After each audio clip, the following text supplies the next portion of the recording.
আমি কথাগুলো তরিকত সম্মেলন নাম দিয়েছেন আপনারা, এই জন্য বললাম, নাইলে আমি এগুলো বলতাম না। আমি এগুলো বলার উপযুক্ত মানুষ নেই, এগুলো বলবেন পীর মাসায়েক বলে, কিন্তু সম্মেলনের নামের সাথে যেহেতু কি আছে, এই জন্য এই কথাগুলো বললাম। আল্লাহ পাক রব্বুল আলামিন আমার আগে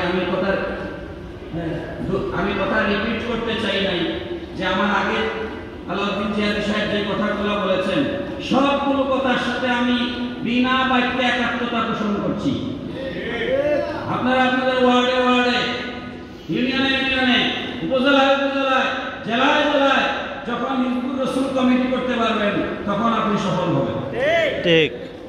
আমার আগে মোশাররফ আলী সাহেব যে কথা বলেছেন সেগুলোর সাথে আমি একাত্মতা পোষণ করছি।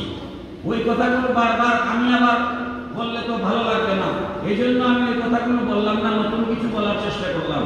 কিন্তু আমাদেরকে সাংগঠনিকভাবে মজবুত না হওয়া পর্যন্ত আপনি এই জমিনে এই আহলে সুন্নাত ওয়াল জামাতের আকীদা কিংবা এই তরিকত কিংবা হিজবুর রাসূল যাই বলেন কোনো কিছুই আপনি বাস্তবায়ন করতে পারবেন না।